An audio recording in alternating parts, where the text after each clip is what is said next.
The wind howled through the bare branches as dusk settled over the quiet backroads of rural Pennsylvania. Madeline Hart parked her SUV at the foot of her long gravel driveway, the headlights sweeping over her sprawling but slightly weathered country home. She was tired, another long day balancing her duties as CEO of Heartwood Designs and tending to her ailing grandmother. As she stepped out into the cold, something made her pause. There was a shape, slouched, still, on her front porch. She gripped her handbag a little tighter, her heels crunching on frost as she approached. The figure stirred. A man, tall but lean, his shoulders wrapped in a threadbare jacket, lifted his head. His cap shadowed his eyes, but the faint porch light revealed dirt-streaked skin and days-old stubble. "Please," he said, voice hoarse.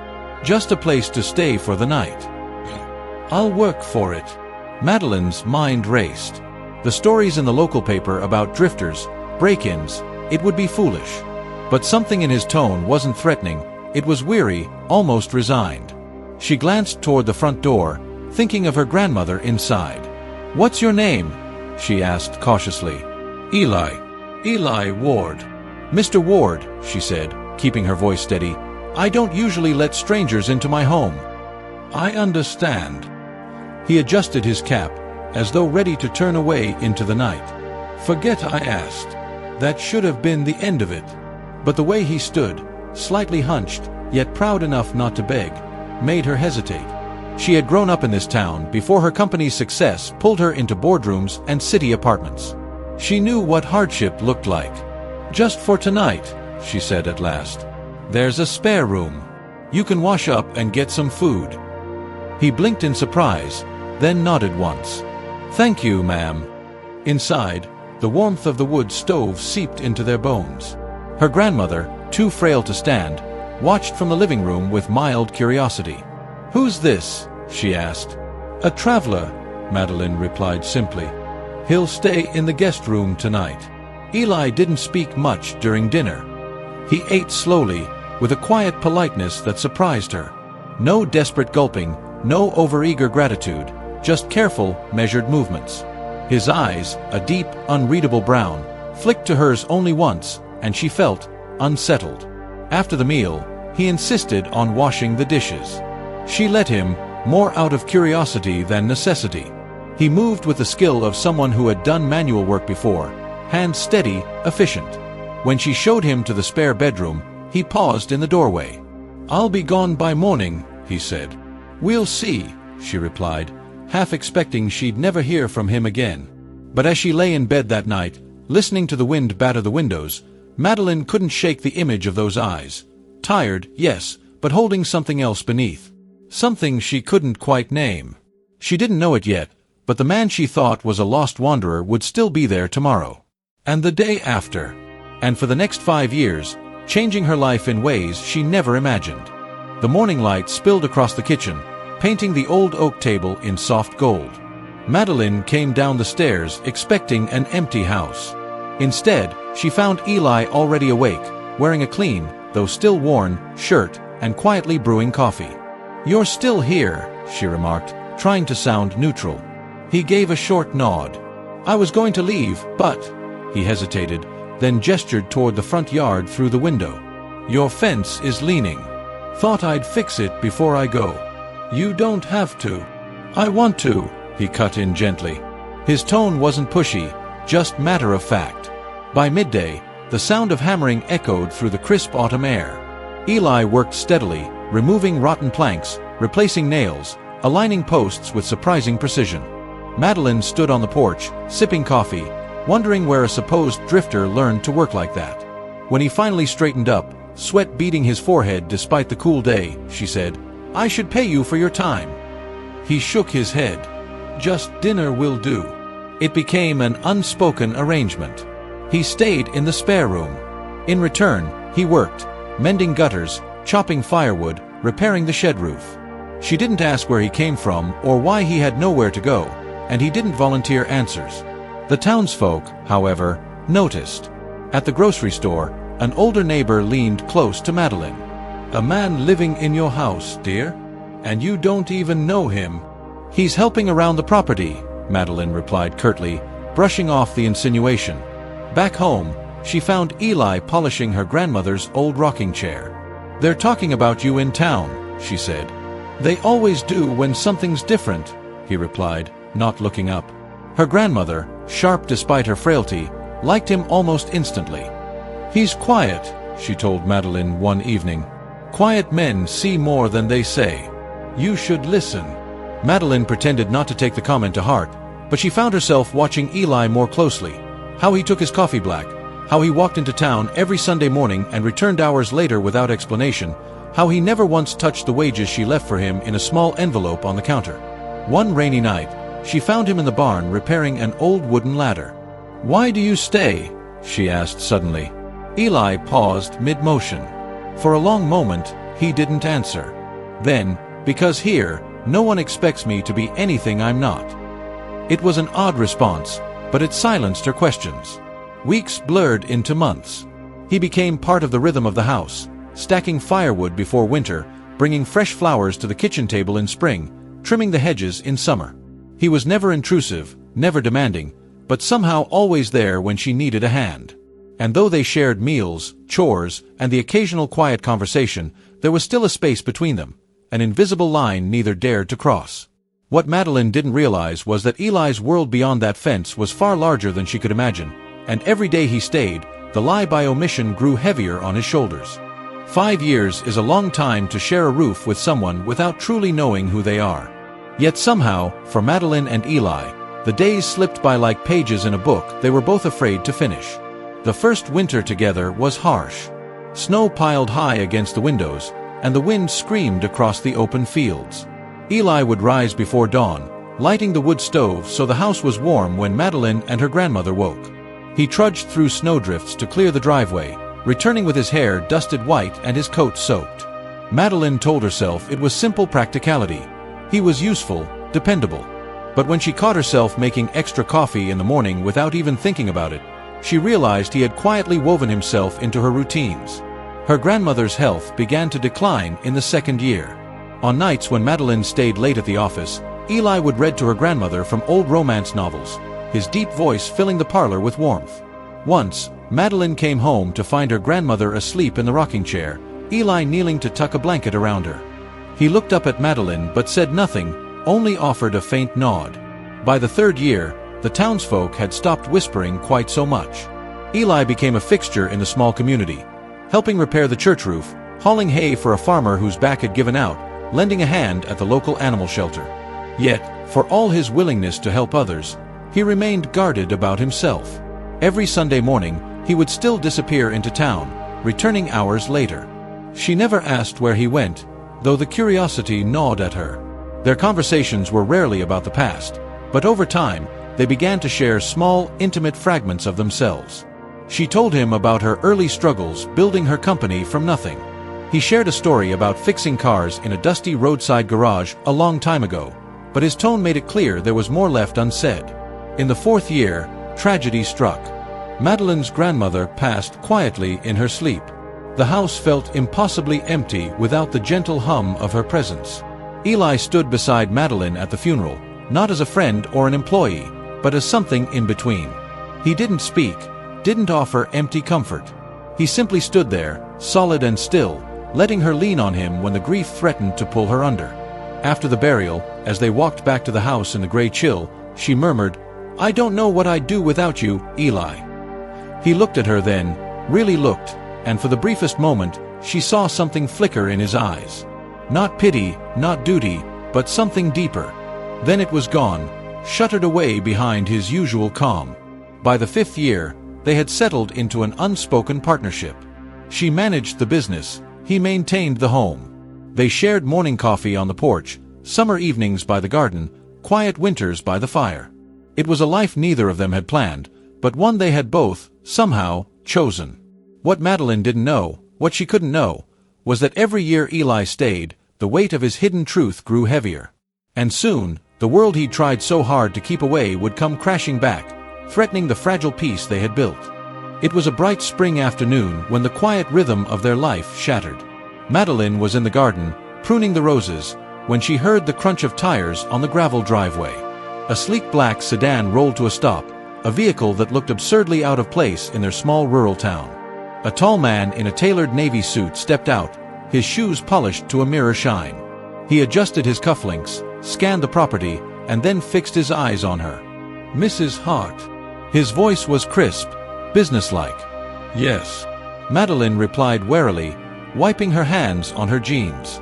"I'm looking for Mr. Ward. Elijah Ward." The name hit her like a strange echo. Elijah. No one in town called him that. She glanced toward the barn, where she knew Eli was repairing a window frame.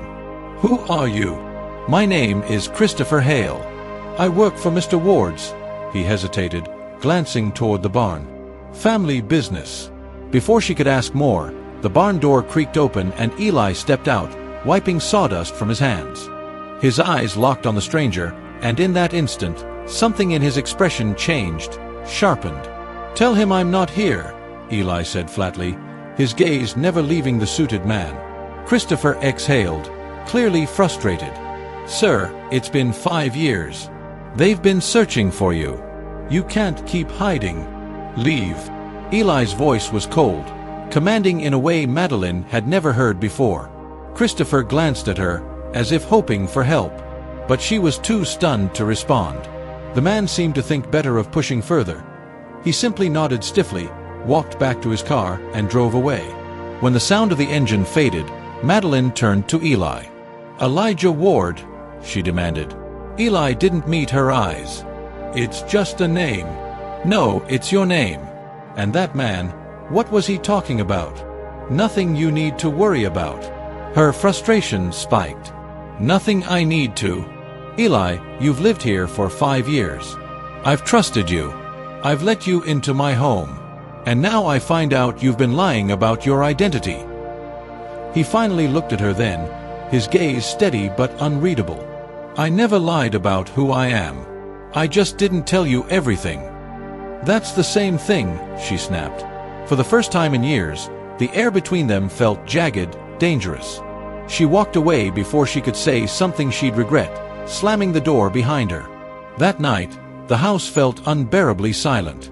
Eli stayed outside in the barn long after dark, the faint clink of tools the only sound. Madeline lay awake, staring at the ceiling, replaying the moment over and over. Who was Elijah Ward, really? And what could possibly be so important that a man in a suit would come searching after all this time? The answer, she feared, would tear apart the fragile life they had built. 3 weeks passed since the suited man's visit, but the tension between Madeline and Eli never eased. He kept himself busy, too busy, working on repairs that didn't need repairing, spending long hours away from the house, and avoiding her eyes at dinner. When she asked questions, he deflected. When she pressed, he retreated. So when the annual Northeast Design Gala sent an invitation to Heartwood Designs, Madeline welcomed the excuse to escape for a weekend in New York. She arrived at the Waldorf Grand Ballroom in a deep emerald evening gown, ready to network with investors and potential clients. The chandeliers sparkled overhead, the hum of conversation blending with soft jazz from the live band. Halfway through the evening, while speaking to a potential supplier, she froze. Across the room, surrounded by a small cluster of sharply dressed men and women, stood Eli. But this wasn't the man in worn boots and work shirts she knew. This was a man transformed, black tuxedo tailored to perfection, hair neatly combed, posture commanding. And people weren't just talking to him. They were listening to him, hanging on his every word. Her supplier noticed her distraction and followed her gaze. "Oh, you know Elijah Ward?" Madeline turned sharply. "You know him." "Everyone in this room knows him," the supplier said with a chuckle. "Ward Industries. Private equity, real estate, shipping, you name it. He's one of the wealthiest men in the country. Kind of a recluse, though. Rumor is he disappeared for years. Guess he's back." The words hit her like a physical blow. Her feet carried her toward him before she could think. He noticed her when she was still several steps away, his expression flickering, shock, then guilt, then something unreadable. "Madeline," he said quietly, as if her name were dangerous here. She stared at him, her voice low but sharp. "So it's true. You're that Elijah Ward." He exhaled slowly. "Yes." All this time, You lived in my house, ate at my table, worked my land, while you were worth, God, I don't even know how much. Billions, someone nearby murmured, clearly eavesdropping. Her stomach turned. Why? Why would you pretend to be poor? To be someone else? Eli's voice was calm, but there was an edge to it. I wasn't pretending. I was living. Without the money, without the noise, without people who only see the dollar signs. I wanted to know if someone could accept me without any of that. Her hands clenched at her sides. You could have told me the truth. And what would you have done? He asked, his eyes searching hers. Would you have looked at me the same way? Spoken to me the same way? Let me stay. The hurt in his voice made her chest tighten, but the betrayal burned hotter. She shook her head, stepping back. You should have trusted me. He didn't follow her when she walked away. But she felt his gaze on her all night, heavy as the truth that now lay between them. The drive back to Pennsylvania was long and silent. Madeline gripped the steering wheel, eyes fixed on the dark ribbon of road ahead. Eli sat in the passenger seat, his gaze turned toward the passing blur of trees, saying nothing. When they reached the house, she went straight inside, tossing her clutch onto the table. Eli followed, closing the door softly behind him. You knew I'd find out eventually, she said without turning around. Yes. His voice was low, controlled. Madeline spun to face him. 5 years, Eli. 5 years you let me believe you were some man who'd lost everything, when in reality you could buy half the state without blinking. Do you have any idea how that feels? He took a step toward her. I know exactly how it feels. I've lived my entire life wondering if people wanted me, or just what I could give them. I needed, he broke off, searching for the words. I needed to be seen for me. Her laugh was bitter. You mean you needed to test me? To see if I was worthy of the truth? It wasn't a test. His jaw tightened. It was survival. I walked away from all of it, my company, my name, because I was drowning in lies and deals and people pretending to care. Then I ended up on your porch, and for the first time in years, I felt human again. She shook her head. You could have told me after the first year, after the second, after, God, after my grandmother died. Do you know what she would have said if she'd known who you really were? His voice softened. She would have told me the same thing she told you. Quiet men see more than they say. That memory hit her like a punch, but she forced herself to hold her ground. You talk about wanting to be seen for yourself, Eli. But the truth is, you didn't give me that same respect. You kept a part of yourself locked away because you didn't trust me. He didn't deny it. You're right. I didn't. Not at first. And by the time I did, it felt too late. The room fell into a heavy silence. The only sound was the faint ticking of the clock above the mantel. Finally, he said, if you want me gone, I'll leave in the morning. Her breath caught. You're just giving up. I'm giving you what I should have given you from the start, the choice. His eyes met hers, steady but shadowed. Stay or go. You decide. Madeline turned away, her heart pounding. She wanted to tell him to leave, to punish him for keeping the truth from her. But the thought of this house without his quiet presence, without his steady hands fixing the small things, without his voice in the still mornings, it made her feel like the walls were closing in. Still, she said nothing. Eli lingered for a moment longer, as if hoping she'd speak. When she didn't, he walked toward the guest room, each step heavy with finality. The clock ticked on, the night stretched deep, and Madeline lay awake, staring at the shadows on her ceiling, knowing that by morning, her world might be empty again. Snow was falling by the time Madeline woke. The soft white light through the curtains told her it was still early, but the house felt different, emptier, quieter. She sat up and noticed the guest room door was open. The bed was neatly made. The boots Eli always left by the back door were gone. Panic rose in her chest. She hurried down the hall, nearly slipping on the rug, and found him in the foyer, his duffel bag slung over his shoulder. He was zipping his coat, ready to step into the cold. You're leaving, she said, her voice catching. You didn't say anything last night, he replied quietly. I took that as my answer. Madeline swallowed hard. And if I told you to stay? His eyes softened, but he didn't move closer. Then I would. But I don't want you to say it out of habit. Or pity. I need to know you want me here, not the man who fixed your roof, not the man who shoveled your driveway. Me. All of me. Even the parts one hid. Her throat tightened. For 5 years, he had been her constant, her silent ally, her steady presence. She had hated the lie, but losing him felt worse than living with the truth. You made me angry, she admitted. You hurt me. But you also stood by me when no one else did.